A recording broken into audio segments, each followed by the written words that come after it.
얼떨결에 재수서인 것 같은데 사실 뭐 준비했다기보다는 평소에 이제 생각하고 있는 말씀을 드려갑니다. 그 느끼는 게 목사님 통해서 말씀 통해서 느끼는 거지만 제가 저번 주에 목사님 말씀 드리면서 그 마태복음 16장에 있는 말씀, 자기를 부인하고 자기 십자가를 지고 원하는 사람은 누구든지 나의 길 쫓아오리라 예수님 말씀에서 과연 예수님 말씀하신 그 부인은 무엇인가?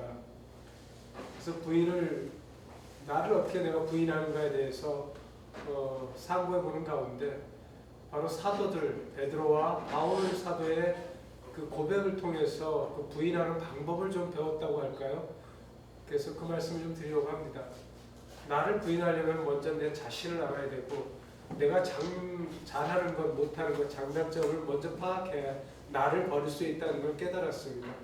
내가 나를 모르는데 어떻게 뭘 버릴 것이며 뭘 취할 것인지를 모르기 때문에 내가 어떤 생각을 갖고 있고 내가 어떤 고집을 갖고 있으며 다른 사람한테 비춰지는 내 모습은 어떤가 이거를 먼저 파악하지 않으면은 아무것도 나를 부인할 수 없다는 것을 깨달았습니다. 그래서 먼저 그 부인하는 방법에 대해서 베드로를 통해서 누가복음의 베드로가 처음에 예수님을 만나서 한 고백이 있습니다. 나는 죄인이오니 나를 떠나소서 라는 베드로의 고백이 아마 제가 알기로는 첫 고백으로 알고 있습니다. 그래서 이 베드로의 고백은 바로 무엇인가 하면은 바로 회개의 고백이 아닌가. 예수님한테 그 갈릴리 바닷가에서 많은 사람을 그 베드로의 배에 오르셔서 말씀을 증거하시고 베드로에게 다시금 나가서 깊은 데로 가서 그물을 내리라 라는 예수님의 말씀을 베드로가 어떻게 받았느냐. 밤새 한 마리도 잡지 못했으나 말씀에 의지하여 내가 그물을 내리리이다 라는 그 순종을 봤을 때 우리가 알고 있는 어부들은 고집이 상당히 센 사람들입니다.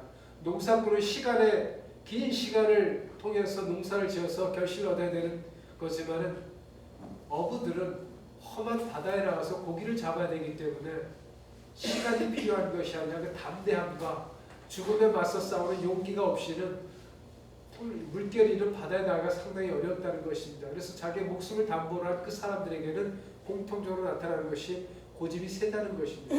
그래서 이 베드로 또한 어부였기 때문에 그 죽음과 늘 마주하고 있는 직업이었기에 고집이 아주 셌다고 전해지고 있습니다. 그러한 베드로가 예수님께 아무 항변도 하지 않고 말씀에 따라서 그물을 내렸을 때 나를 부인하는 것은 바로 저것이구나.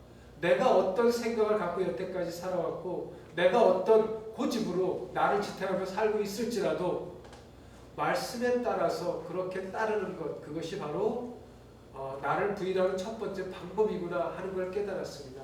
그리고 사도 바울을 통해서 하시는 말씀 아마 유언서로 알려져 있는 디모데전서에 사도 바울은 이렇게 고백을 합니다.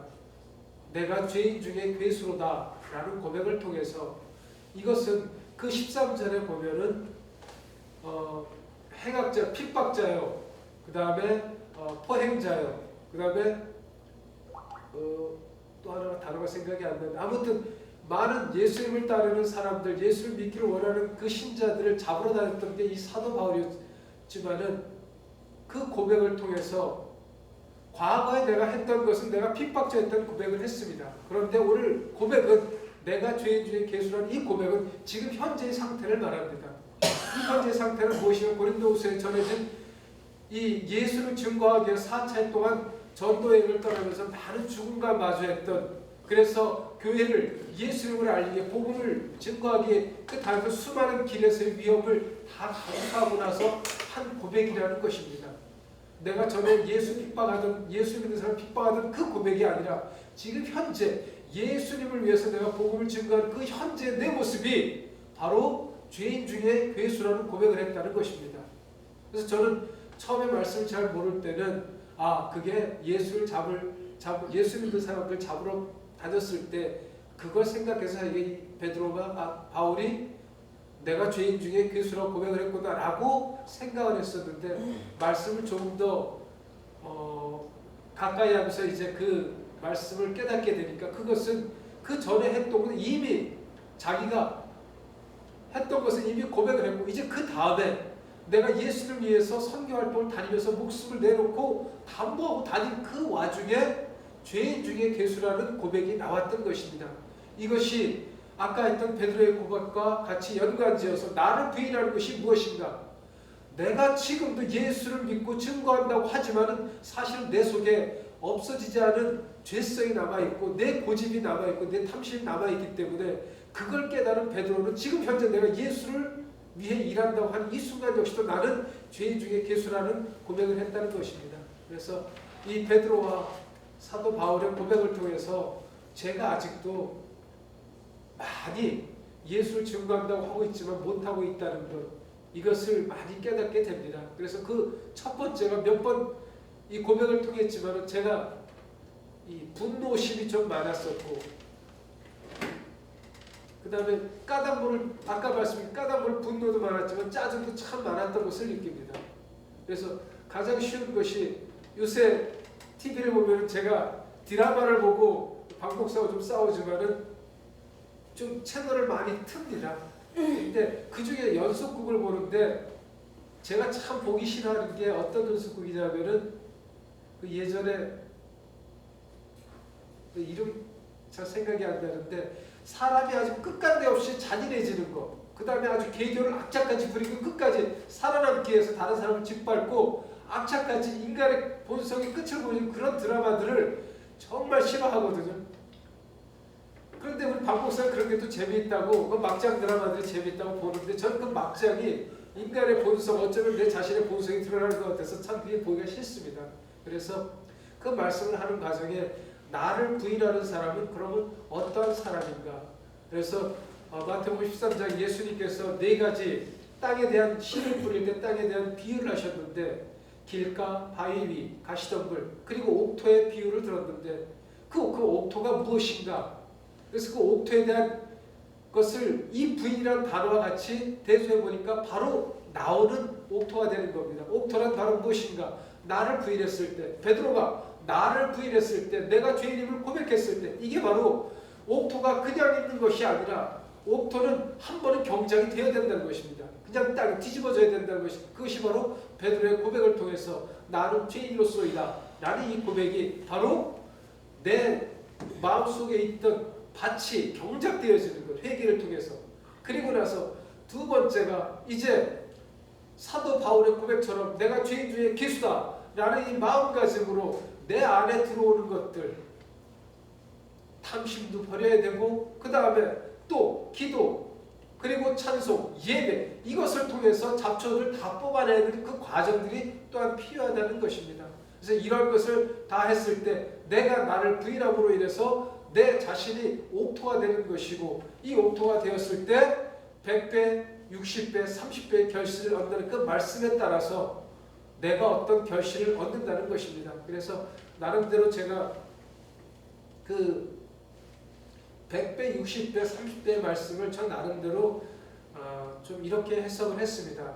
먼저 100배라는 것은 예수님께서 우리에게 약속하신 영원한 구원이고 영생, 천국의 삶을 말씀하신 게 100분의 100%가 100배라면은, 그러면 그 100배의 기준값이 되는 것은 무엇인가? 기준값이 있어야 배수가 나오니까, 그럼 나의 기준값은 무엇인가? 0에서 시작했을 때 30배가 되는 그 단계까지, 30배는 나는 어떤 결실을 말하는 건가 했을 때 바로 내 자신, 내부 속에서 내가 경작되어지는, 내가 바뀌어지는, 내가 변화되어지는, 그것이 바로 그 성경에서 말하는 30배의 결실이 아닌가 나름대로 생각을 해봤습니다. 그래서 내가 말씀에 따라서 내 자신이 변화되고 말씀에 따라 순종하며 살려고 하는 내 자신이 결실을 얻었다면 그것이 아마 30배의 결실을 얻은 것이고, 그 다음에 60배라는 것은 내 안의 말씀으로 내가 바뀌어진 내가 이제 그 말씀에 따라서 순종하는 삶을 살면서 예수 그리스도를 나타내고 증거하는 그 삶을, 그 행위를 통해서 내가 복음을 증거했을 때 내 안에서 끝나는 것이 아니라 말씀이 죽어가는 생명들에게 전해졌을 때, 내 모습을 통해서, 내 말을 통해서, 내 행위를 통해서 증거되었을 때 그것이 바로 60배의 결실이고, 그러한 내 30배, 60배의 결실을 얻은 다음에 이제 100배는 내가 그러한 삶을 온전히 살았을 때 하나님께 사도 바울처럼 준비되어진 면류관을 받는 그때가 바로 100배 결실이 아닌가 생각을 하게 됐습니다. 그래서 내가 먼저는 부인해야 되는데 나를 부인하는 방법이 이미 말씀 중에 사도들을 통해서 이미 다 내게 가르쳐주고 계시다는 것을 다시 한번 깨달았습니다. 그래서 앞으로는 좀 더 그 말씀에 따라서 내가 먼저는 나를 부인하는 방법을 배웠으니 이제 내 마음을 옥토로 바꾸는 그 방법을 통해서 오늘 말씀하신 9가지 성령의 열매도 거둬야겠지만 그 열매가 내 속에서만 그치는 것이 아니라 복음이라는 것이 복된 소식을 전하는 그것으로 이어져야 되는데 그것이 내가 남에게 행위로서 또 보여지는 행동으로서 증거되어야지 온전한 옥토가 된다는, 그래서 온전한 결실을 얻는다는 그것. 그리고 마지막에 100%라는 것은 내가 온전한 그 삶을 살았을 때 사도 바울의 고백처럼 나는 날마다 충돌하는 그 고백이 내 순간순간의 삶 속에서 이루어졌을 때 얻어지는 결실이라는 것을 깨달았습니다. 그래서 오늘 말씀을 그 성령의 9가지 열매된 말씀을 들으면서 평소 제가 해왔던 또 생각했던 말씀을 곁들여서 말씀드렸습니다. 그래서 변한다는 것이 목사님 말씀처럼 내가 한 번에 180도 확 변한다면 저는 그건 저 자신도 가짜라고 생각합니다. 남에게 보여지는. 그래서 사실 내 속에 변화라는 것은 말씀을 하나를 받고 그걸 다 깨달아서 변한다면은 그때는 이미 내가 예수님을 믿을 필요가 없는 존재가 되는 거겠죠. 날마다 뭔가 하나를 반복하는 잘못을 통해서 깨닫고 다시 회개하고 그 생활이 어쩌면 심지어 어쩌면 죽을 때까지 갈지라도 다시금 죄를 짓고 반복하고 또 회개할지라도 그 생활에서 예수 그리스도를 어떠한 곳에서 때도 놓지 않고 잡는 그것이 바로 믿음의 본질이 아닌가 생각을 해서 말씀을 드렸습니다. 이상입니다.